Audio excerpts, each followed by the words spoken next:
कोकणातील प्रत्येक घडामोडींचे लाईव्ह अपडेट पाहण्यासाठी आताच कोकण कट्टा न्यूजच्या सर्व सोशल मीडियाच्या प्लॅटफॉर्मला लाईक, फॉलो आणि सबस्क्राईब करा।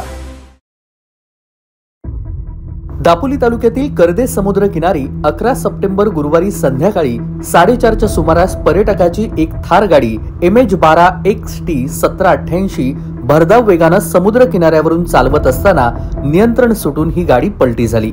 सुदैवाने ह्या अपघातामध्ये कोणतीही गंभीर जीवितहानी झालेली नसून मात्र गाडीचं मोठं नुकसान झालंय। JCB आणि स्थानिक नागरिकांच्या मदतीने थार गाडी सुरक्षितरित्या बाहेर काढण्यामध्ये यश आलंय आणि ही घटना तिथल्या जवळच्या हॉटेलच्या CCTV कॅमेऱ्यामध्ये कैद झाली।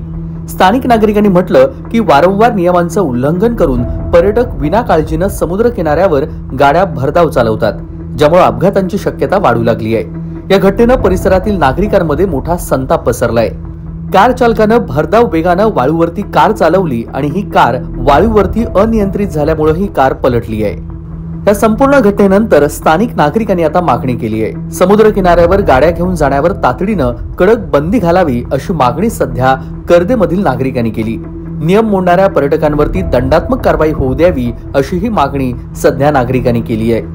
या घटनेनंतर पुन्हा एकदा पर्यटकांच्या बेफिकीर वर्तनामुळे स्थानिकांच्या सुरक्षेला आणि समुद्र किनाऱ्याच्या नैसर्गिक सौंदर्याला धोका निर्माण होत आहे का असा प्रश्न निर्माण झालाय।